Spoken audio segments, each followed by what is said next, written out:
বেশ কিছুদিন ধরে নিয়োগ দুর্নীতির মামলা চলছে। মুখ্য সচিবের অনুমতি না পেলে এগোচ্ছে না তদন্ত।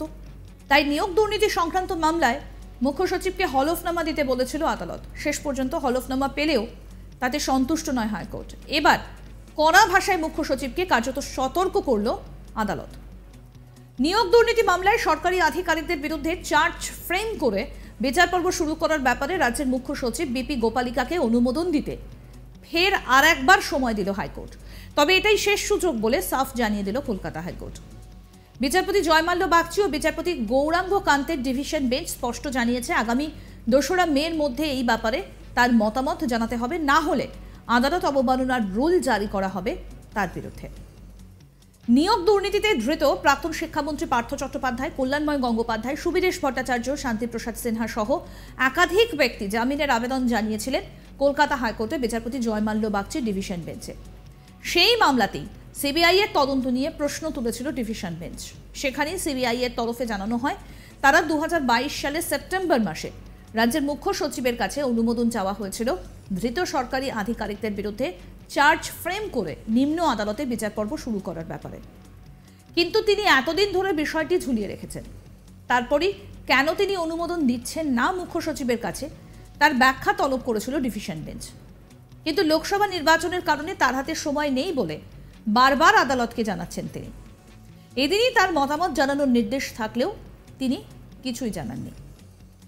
মঙ্গলবারের শুনানিতে ডিভিশন বেঞ্চের পর্যবেক্ষণ, নির্বাচনের সঙ্গে মুখ্য সচিবের এই সিদ্ধান্ত গ্রহণের কোনো সম্পর্ক নেই। অকারণ এই বিষয়ে সিদ্ধান্ত নিতে তিনি দেরি করছেন।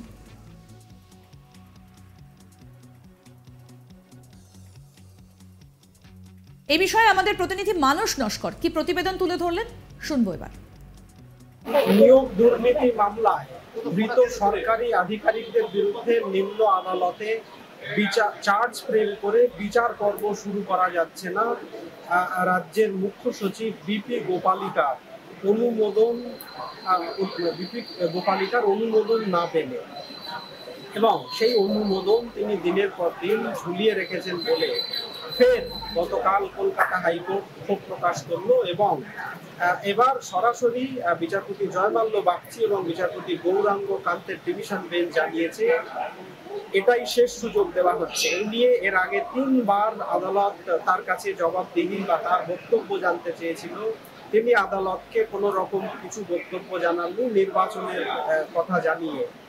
গতকাল বিচারপতি জয়মাল্য বাগচি পর্যবেক্ষণে জানান যে এটাই শেষ সুযোগ দেওয়া হচ্ছে মুখ্য সচিবকে। তিনি যদি এই বিষয়ে অনুমোদন দেবেন বা কি তার মতামত সেটা যদি তিনি আদালতকে না জানান, আগামী শুনানির দিন 2রা মে এই মামলার পরবর্তী শুনানি, সেই দিন তিনি যদি অনুমোদনের বিষয়ে তার কি বক্তব্য সেটা তিনি যদি না জানান বা অনুমোদন না দেন, তাহলে আদালত অবমাননার রুল জারি করা হবে মুখ্য সচিবের বিরুদ্ধে, সাফ জানিয়েছে বিচারপতি জয়মাল্য বাগচি, বিচারপতি গৌরাঙ্গ কান্তের ডিভিশন বেঞ্চ।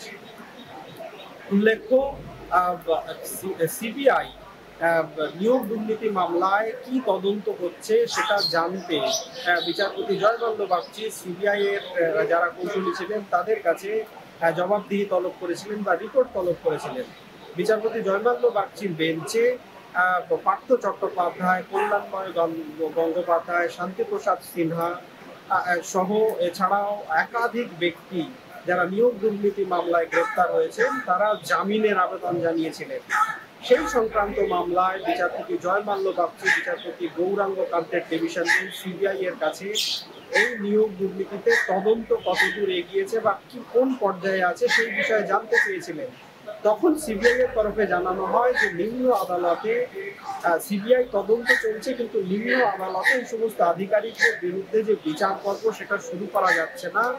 তার কারণ সরকারি আধিকারিকদের বিরুদ্ধে বিচার পর্ব চার্জ ফ্রেম করে বিচার পর্ব শুরু করতে গেলে রাজ্যের মুখ্য সচিবের অনুমোদন লাগে। কিন্তু রাজ্যের মুখ্য সচিবকে 2022 সালের সেপ্টেম্বর মাসে চিঠি দিয়ে এই অনুমোদনের বিষয়ে জানতে চাওয়া হলেও তারপর থেকে তিনি এই বিষয়টি ঝুলিয়ে রেখেছেন। এতদিন ধরে তিনি কোনো রকম অনুমোদন দিচ্ছেন না। ক্ষুব্ধ বিচারপতি জয়মাল্য বাগচির ডিভিশন বেঞ্চ মুখ্য সচিবের বিরুদ্ধে নোটিশ জারি করেন এবং মুখ্য সচিবকে তার বক্তব্য আদালতকে জানানোর নির্দেশ দেন। মুখ্য সচিবের তরফে রাজ্যের কৌশলী অনির্বাণ রায় তিনি আদালতকে জানান যে মুখ্য সচিব যেহেতু এখন লোকসভা নির্বাচন চলছে, মুখ্য সচিব লোকসভা নির্বাচনের কাজে অত্যন্ত ব্যস্ত, তিনি তার হাতে সময় নেই এই বিষয়টি দেখার। নির্বাচন দিতে গেলে তিনি এই বিষয়ে অবশ্যই মতামত জানাবেন।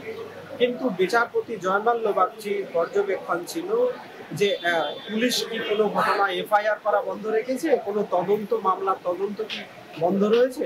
নিয়োগ দুর্নীতির মতো মামলা, যার দুর্নীতির শিকড় যেখানে অত্যন্ত গভীর, যেখানে সাধারণ চাকরি প্রার্থীদের থেকে লক্ষ লক্ষ টাকা নেওয়া হয়েছে এবং সেই অভিযোগ যেখানে এখন প্রমাণিত অনেকটাই, সেরকম একটি মামলায় কেন রাজ্যের মুখ্য সচিব দিনের পর দিন এদের বিরুদ্ধে বিচার পর্ব শুরু করার বিষয়ে অনুমোদন দিচ্ছেন না? রাজ্যের মুখ্য সচিব তিনি একজন আমলা, তার আলাদা একটা দায়িত্ব আছে, তিনি যেন কোনো রকম রাজনৈতিক প্রভাবে তার সিদ্ধান্ত গ্রহণ না করেন। তিনি যতটা সম্ভব তিনি অবশ্যই প্রভাব মুক্ত হয়ে রাজনৈতিক দলের বিরাট ভাজন তাকে হতেই পারে এই সিদ্ধান্ত নেওয়ার জন্য, কিন্তু তার দায়িত্ব অনেক বেশি। তিনি একজন সরকারি আধিকারিক, তাকে এই বিষয়ে তার সিদ্ধান্ত জানাতে হবে এবং তাকে কোনো রকম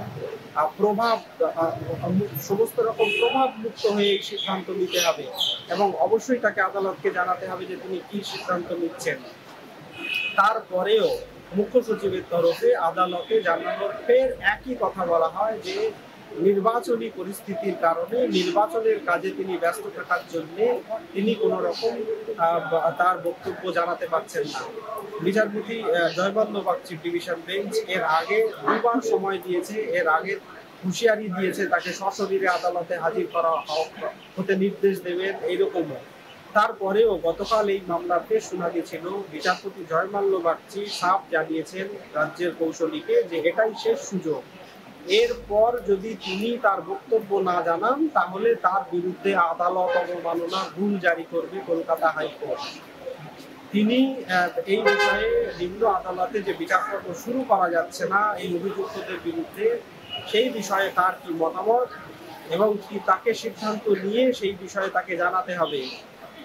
আদালত বসে থাকবে না, তদন্ত স্থগিত থাকবে না। সিবিআই তদন্ত করা নির্বাচনের জন্য কি সিবিআই তদন্ত করা বন্ধ করে রেখেছে? সিবিআই তো তাদের তদন্ত চালিয়ে যাচ্ছে, সিবিআই তদন্ত বন্ধ করবে না।